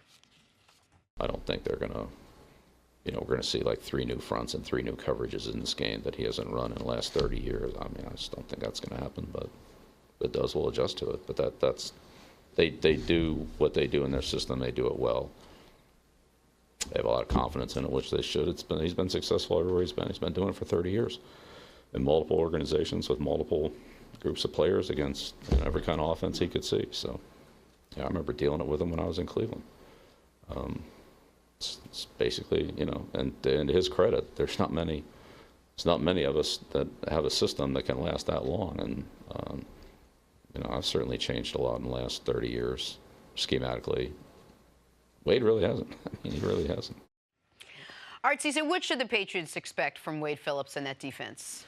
I think it's difficult for Wade. The last time he was in a matchup like this, he had a Denver Broncos team, very, very similar as far as the corners. Actually, one of the corners is still the same in Talib. But most of his pressure that he could get was from the outside in Von Miller. And that's what New England feared. And then in doing that, we know Tom Brady likes to step up. So if you have outside pressure, typically it becomes harder on the offense because you either have to have a tight end stay in and help chip block or a running back. Man, those are 2 of Tom Brady's favorite targets, how they want to run their offense. So I believe with the interior pressure that the Rams present, that I believe that Tom Brady, he's on single block suing them more than you think because he can get the ball out to his tight end or the running back to alleviate the pressure. So I think Wade should go back to an old 46, Buddy Ryan type defense. He played that defense in Philadelphia with Reggie White where you cover up the center and the 2 guards. Let them tackles stay on an island because if you do that, each one of those guys is single block. New England interior, center, and their 2 guards, I would say the best interior offensive line in the NFL in 2018. But you make them single block compared to combination blocks, which they love to do, 90 dropbacks in the playoffs, not sacked 1 time because that great interior pressure. So if I'm Wade, I'm lining up in some bare fronts, Buddy Ryan style. I'm covering up all 3 of those guys because that is the strength of that offensive line, not allowing them to double team Ndamukong Suh and Aaron Donald. 90 dropbacks, no sacks against Melvin Ingram, Joey Bosa, Chris Jones, Justin Houston, D Ford. Only hit 3 times. In the Chiefs game, the Patriots ran 94 plays, pardon me. They had 1 negative play. It was the kneel down at the end of the regulation. Their ability to keep not only Brady upright, but prevent any penetration on running plays was spectacular. I have a question, though, about this 46 defense, see. You just mentioned the things it allows you to do. Anything that has some advantages has to have some drawbacks. What are the downsides? What's the potential reason he wouldn't play a 46 like you're saying? His linebackers going to have to play. Linebackers have to play man-to-man, and you identify one high safety. He knows you're going to be in man-to-man. I like the matchups on the outside of the corners, being able to lock down the wide receivers. That's the reason why I like a 46. One of the plus-minuses, one of the linebackers is going to be blitzing in that 46. So you take him out of coverage. So there's a big plus there, and there are a few minuses. That's why a lot of teams don't play 46 defense on the regular in the NFL. So I think the audience might know this. Like, listen, I'm partial to Wade. I know Wade. Wade and I used to do radio together when I was in Houston, and I think Wade somehow has gotten a bad rap about what a good coach he's been at every stop, including a head coach. This guy's 82-64 as a head coach. .562 winning percentage. Went to the playoffs 5 of his 8 years he was a full-time head coach. Only had 1 losing season as a full-time head coach. Only reason why he wasn't successful as a head coach, he didn't have postseason success, and Wade is not going to win the press conference. No. He is not going to be. We think he's funny as players and other coaches and those who get to know him, but a lot of times when you have that type of coach, he doesn't win those press conferences. People take away from his football IQ for some reason just because he's not demanding. He is not that kind of speaker on a daily, weekly basis. And the way he sounds, people judge him and think he's not bright. And he's incredibly bright. It's just not fair. It's just whether it's his drawl or the way he kind of carries himself. And by the way, the lack of playoff success, I mean, he was the victim of the Music City Miracle. Yes. Like, you know, I mean, that Bills team was a good team. So I say that about Wade because he also, though, has, if we are listing pantheon defensive linemen of the last 30 years, how many of them have been coached by Wade Phillips? Reggie White is maybe at the top of the list. Yes. Bruce Smith might be second on the list. J.J. Watt in the more modern era, and now Aaron Donald. All 4 of those guys Wade has had. The reason I think he can have more success with this Rams team against Tom Brady, Jenna, than he had when he was the D coordinator for the Texans and they got lit up by Tom Brady is he didn't have the corners. In Houston, Jonathan Joseph was a good corner. They couldn't find the complement to him. And to have Talib and Peters, who we've now seen them both healthy, what they can do with a motivated Ndamukong Suh, and we know how good Aaron Donald is, if that linebacking core can just hold up, I think Wade can do some things now. I think this defense can present real problems for a Patriots team that just annihilated the Chargers in the first half, won the game there, and hung 37 on a Chiefs team that hadn't given up 30 at home in 4 years. So I think Wade is well positioned for this matchup, assuming the weakness of the team, that linebacking core, can hold up just a bit. All right, let's take a break. Coming up is Sean Payton heading to the Cowboys. That's next on First Things First. Back here with Super Bowl champ Cris. We're talking about one of his old teams, the Cowboys. Jason Garrett, the head coach, has yet to receive an extension or a true endorsement from Jerry Jones. Now reports are circulating that the Cowboys might replace Garrett with Saints head coach Sean Payton. Keep in mind, next season will be Garrett's last year of his deal. Canny, both of these guys coached the Cowboys while you were there. Would Dallas be better served with Sean Payton at the helm over Jason Garrett? Well, I think Sean Payton's a better coach, so the obvious answer is yes. Now, I don't know if this situation is going to happen. Now, Sean is very fond of the Cowboys organization. He was the assistant head coach when Bill Parcells was the big guy down there making all the decisions. And so Sean is very familiar with the organization, and I believe there's mutual respect from that Jones family towards Sean Payton and the kind of coach that he's developed into. That being said, I know Sean Payton signed a contract extension with the New Orleans Saints a couple of years ago. And I don't think 2 years left on that. And I don't think they would be in a hurry to let him go, especially with the young core of players that they've been able to develop. Now, Drew Brees, we don't know how long he's going to play, but, I mean, you got to think that Sean Payton has a pretty good situation down there in New Orleans. So I don't know if this marriage is actually going to take place, but I know there's been a lot of posturing back and forth. And there's the old cliche that you're only as loyal as your options. Now, that's both for the Cowboys and for Sean Payton. I know that there have been scouts and people close to Sean Payton that said that is a job that he would love to have. It's an iconic franchise, and, of course, everybody knows the head coach of the Dallas Cowboys, so I know that is factoring in there. But I don't foresee Sean Payton leaving New Orleans to go join the Dallas Cowboys and be their head coach. Listen, I think with 2 years, $18 million left on his deal with New Orleans, because he signed a 5-year, $45 million deal before the 2016 season, I think this is unlikely that New Orleans would make him available. By the way, if they wanted to trade picks for him, the Cowboys, keep in mind, don't even have their first-round pick this year. If there'd be some type of cash compensation. But I also think that the only reason Jerry Jones has not publicly committed to Jason Garrett and given Jason Garrett a contract extension going into the final year of his deal, which is when coaches get their extensions. You almost never have a lame duck coach in the NFL, is because he thinks it's possible.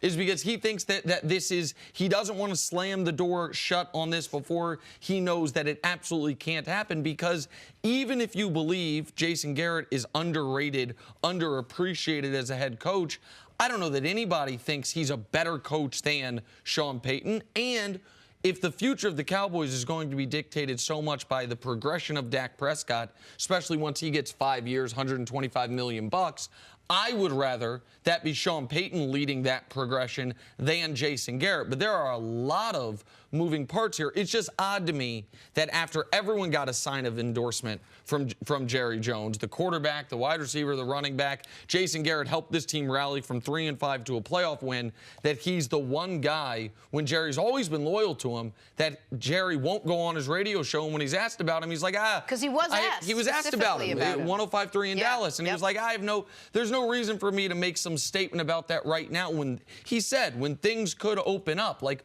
what does that mean other than he thinks maybe they could get Sean Payton? I'm sitting over here and I'm brainstorming. I'm trying to think of what do I make of this? And I think there's a tremendous amount of irony to.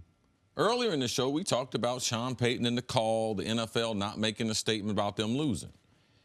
If Sean Payton wins that game, do y'all think we have the same subject as Sean Payton potentially being the Dallas Cowboy coach? If they win that game, just if they're still playing? If they're still playing. If they're still playing, no. Oh, so I'm wondering. Like, I mean, would we still? I don't think we would have. I mean, I think that the conversation started before the game. And so the conversation about Sean Payton potentially leaving New Orleans started. I think it would be happening irrespective of whether the Saints win the Super Bowl, losing the Super Bowl, or losing the NFC Championship. I think there's two people that can end it. You guys hit the first person, Jerry Jones. They asked him on the show. He didn't say anything. Sean Payton's the other person. There's a reason why Sean Payton hadn't dismissed this. Right. He likes his name to be out there. Also, Sean Payton lost that game, and some of that responsibility in New Orleans against the Rams, it's on him. So if I'm able to move the goalpost a little bit, they won't be talking about me throwing the ball on first down. They won't be talking about my decision-making. I lost that game in overtime. Let's be able to talk about something else that is a little more distraction. I don't think it's a real possibility right now. Making $9 million a year, working for Gail Benson. Her late husband, Tom Benson, died less than 2 years ago. Mickey Loomis, that's his right-hand man. That's who he's communicating with. Compared to doing business with Stephen Jones, Jerry Jones, compared to who he's doing business with now, I just find it hard to believe, as long as I've been around this league, to believe that there's a lot of truth to this. Let me ask you this, C, real quick. Sorry, Kenny. Because I know that Bill Parcells is one of your guys, and there is nobody that's a bigger Bill Parcells guy than Sean Payton. Obviously, Bill Parcells was your coach. He's my guy, yeah. He drafted me. Absolutely. Yeah, drafted so that's you. my guy. So you guys, what do each of you think Bill Parcells would say if Sean Payton had this opportunity? Sean Payton said, hey, what's being the head coach of that team like? What are the positives? What are the negatives? What do you think Bill Parcells would tell him? Well, when Parcells was the head coach in Dallas, they pretty much let him run the show. I mean, he was the one that ran the draft. It wasn't Jerry or Stephen Jones. They gave him full autonomy, and Jeff Ireland was his right-hand man. So I think a part of why Parcells walked away from that Cowboys job is because Jeff Ireland is still the right-hand man, Mickey Loomis, in New Orleans. Yeah. So there is some combination connective tissue. Absolutely. And so I think a part of why Bill Parcells decided to leave was because Jerry Jones was trying to insert himself in football decisions. So there always is that tendency for Jerry to get involved in football business, and that might not be something that Sean is interested in. But Bill Parcells also believed that it's better to leave a job early as opposed to leaving a job a year late. Yes. And that's why Bill never stayed at any job longer than 8 seasons. Bill would go in there, he'd turn a franchise around, and he'd move on. I mean, he's been the head coach 5 different franchises, and he's always left early. So I look at this situation and say, because they've done such a good job drafting in New Orleans the last couple of years and developing a young nucleus, even though Drew Brees is probably going to walk away in the next couple of seasons, I think Sean Payton feels good about where this roster is right now. And, of course, they gave him the contract extension, so it doesn't really make a whole lot of sense for me for Sean Payton to leave that situation to go deal with the Dallas Cowboys, because that is one of the jobs in the NFL that does have some moving parts because of the owner. Just quickly, though, if Sean Payton came in, would he be more Jason Garrett or more Bill Parcells? No, he would only come in as Bill Parcells. He would only come in with full control, and that was going to be the next thing I asked, which is, you wonder if this is a possibility, if Jerry Jones is looking back and saying, you know what? We had a good thing going with Bill Parcells, that you guys should have won that playoff game with the Romo fumbled. Listen, I apologize. People like that, they had good teams. They could have gone on a real run. Maybe Jerry, when he is desperate to win a Super Bowl, would say, I'm gonna hire a guy who I can empower more so than I've empowered any coach since Bill Parcells. All right. Kenny, stick around. Coming up, how big of a challenge is Shawn Mcveigh facing in Super Bowl 53? We discuss next on First Things First. Back here with Cris Canty, time for Say What? Rob Gronkowski will try to eliminate all distractions during the lead-up to Super Bowl 53, but his cell phone could keep him from his third Lombardi trophy. Say what? I was reading this group chat. You want to see what it was? Yeah. Oh, you'll lose your mind. Coach Belichick, Tom? No. A different group chat. Yeah, it was pretty crazy. Kind of want to show you. Probably be in trouble. Gosh. Gronk would, if the NFL asks for Gronk's phone, he's destroying it like Brady, but for totally different reasons. Totally. There's a lot of incriminating evidence on that phone. But nothing about deflating footballs on it. Not that. This could be the last football game we see Rob Gronkowski playing. Maybe. A week from Sunday. I'd say it's a 50-50 proposition at best. Like, I'm sure that prop bet's out there, one of the hundreds of prop bets for the Super Bowl. I don't wish that upon him, but when he thought about retiring this offseason, late another year. I wouldn't be surprised at all if he retired after the game. Rams head coach Shawn McVeigh celebrated his 33rd birthday yesterday, the youngest coach to lead his team to a Super Bowl. Among the other ways he celebrated, game planning against the best coach quarterback in NFL history. That coach is Bill Belichick. Belichick is 66 years old. McVeigh is 33 years old. That age gap is the largest ever between Super Bowl head coaches. You saw what I did there, Nick. I just split that in half and I did the math in my head. Quick math. Nicely done. Thank you, guys. You're the best. Here's what Shawn McVeigh had to say about facing New England. It's a great challenge for our football team because these guys are the epitome of, really the standard, the consistency at which you operate. And, I think, Coach Belichick, he certainly has had a lot of success on defense, but he's been instrumental in offense, special teams. So, his success speaks for itself. And I like I've said before, I'm a fan of coaching.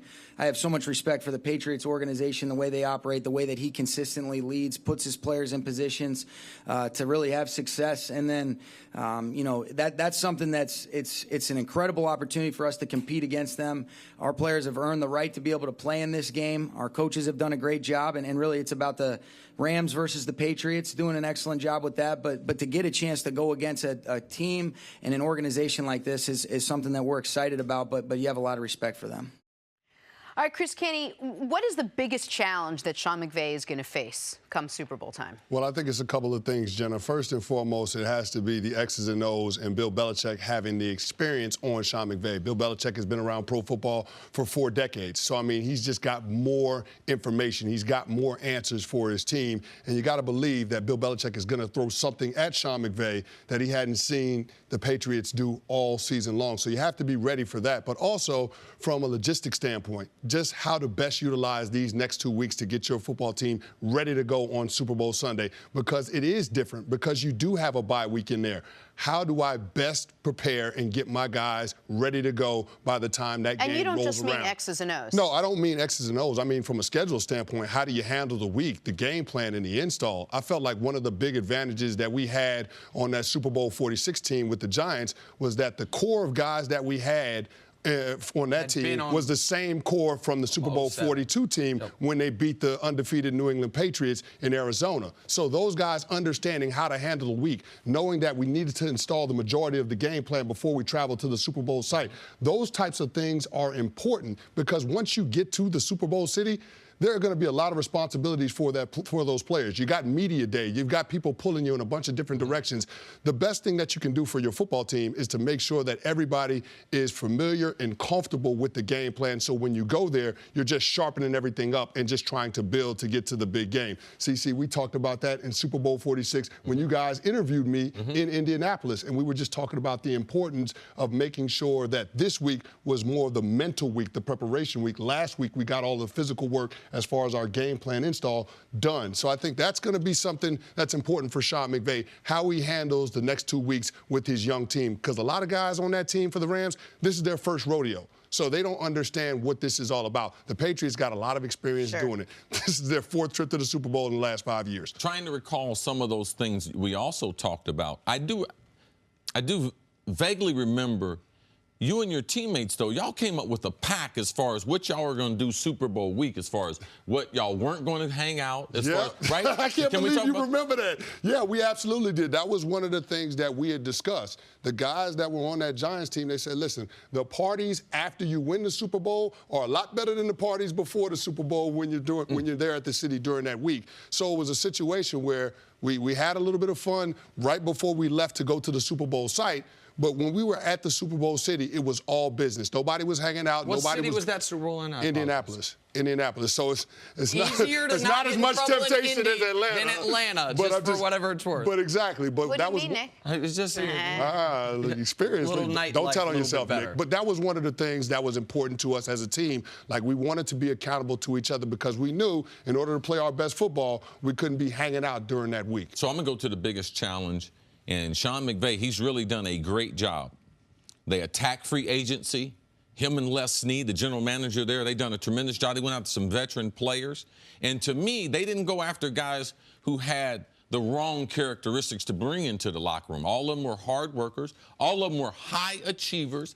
And there was individual skill that each of them could do that was a great asset to what the Rams needed, from either Sue to Peters, Talib, all of them. Cooks, they were all blue chippers as well, all first-round picks. All what I'm concerned about is, do they have the brotherhood that I heard you talk about? I interviewed, and then I saw how it worked on the game. I watched the Buffalo Bills, and I can tell you how they lost 4 Super Bowls. It wasn't scheme. They tried to party too much every single Super Bowl, believing that they could treat that Super Bowl a lot like they did the regular season.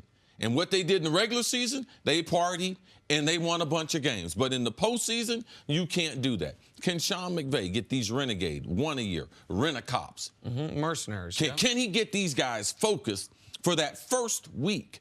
And that's the week they were in Los Angeles, when they flew back from New Orleans, when people were meeting them at the airport and all the distractions. Because I saw the New York Football Giants. I saw the commitment. It's different than a game plan. I'm committed to you, man. I'm going to not do those things this week so that we can lift up that Lombardi trophy. To me, that's the biggest task that Shawn McVeigh has in trying to control them to get them to Atlanta. Right, and so focused. So that all of what you guys are talking about, the majority is everything that up until around 6:40 Eastern a week from Sunday when the game actually kicks off. And then once the game actually kicks off, the question's going to be for Shawn McVeigh and that offense, can they adjust to whatever it is, those wrinkles, those things Bill Belichick's putting out there hasn't shown all year, quicker than the Patriots' previous 2 opponents did. The Chargers never were able to adjust. Game was over. It's 35-7 at halftime. Good night. The Chiefs took the whole first half to adjust. They had run 16 plays for 32 yards in that first half. Now, they made a game of it. The second half actually took the lead, but they had dug themselves ultimately too big of a hole. How long will it take for the Pats or for the Rams to adjust to that? And do the Rams offer up the Patriots anything? they have to adjust to, because the Rams offense has been a predictable one. We know they're going to be in 11 personnel. We're not going to have 3 wide receivers, 1 tight end, 1 running back. We know that so much of what they do pre-snap is really just to set up their play action, and we have to assume Todd Gurley's going to be a full go, or else the Rams are in really rough shape. So let's just assume that he's healthy by then. We know so much of his setup around their best offensive player, Todd Gurley, and we also know their next best offensive player, Brandon Cooks. The Patriots got a book on him now. Now, maybe he has a book on their corners to go along with it, but he was in that building a year ago, so they know what he does and doesn't do. This is another time where, as far as how you deal with the elongated halftime, how you deal with some of the things you guys are talking about, where Shawn Mcveigh will have to lean on the guy, one of his first hires, Wade Phillips, who's coached in Super Bowls, who's been a part of teams that won a Super Bowl just a few years ago with the Broncos. That team did have some Super Bowl experience from their loss to the Seattle Seahawks a couple years prior. Yep, that challenge of that first week, that is the #1 challenge. And then, as you said, Nick, it's seriously about the X's and O's and Jared Goff. New England Patriots have won 18 straight games against quarterbacks 25 and under. Jared Goff is 24. So those X's and O's become very, very important. They're not more important than that first lead up to that week of practice in the host city. Chris Canty, how much can the Rams learn from what the Eagles did against the Patriots in the Super Bowl last year? Well, I think you see one of the formulas for being able to beat a Tom Brady-led team is being able to get pressure on Tom Brady in the middle of that offensive line. And so I think the Rams are equipped to do that with Aaron Donald and Ndamukong Suh, but it's just a matter of how they're going to be able to adjust, because Bill Belichick is going to have a plan in terms of trying to neutralize what those guys do. A big part of that plan will be that Patriots passing attack, getting the ball out on time. Tom Brady's going to get the ball out of his hands in 2.5 seconds. That group up front for the Rams, they have to be patient and understand that we've got to continue to come at him, knowing that there will be opportunities eventually in the game. You just got to be able to capitalize on them. That was one of the things we were able to do with the Giants. We kept coming at Tom Brady. We had waves of defensive line. We were 8 deep that year, and that's what we were able to do. We were able to wear down that Patriots offensive line. So once we got into the fourth quarter, when those critical plays needed to be made, much like what happened with Brandon Graham last year in that 2-minute drill, we were able to make those plays. And the way you guys did it, and not that there's a great recipe for beating the Pats in the playoffs. They only lost 10 playoff games. It's been the more duplicable one. Trying to get after Brady and hold down the offense, that's how the Pats have lost 8 of their 10 playoff games in this era, which is an amazing number. Only twice has a team said we're going to outscore you. Last year's Super Bowl and the 2006 AFC Championship game when Peyton Manning executed a spectacular second-half comeback. All the other ones, you've held the Pats to 21 or nothing, and you've really been able to choke out their offense. That I think will be what the Rams attempt to do. Chris, thanks for hanging out with us today. Thanks for having me. Thank you for listening to the First Things First podcast. Remember, leave us a review and tell us what you think. Subscribe to the podcast on Apple Podcasts and catch us on FS1 Monday through Friday, 6:30 a.m. Eastern. For Chris Carter and Nick Wright, I'm Jenna Wolfe. So long, everybody.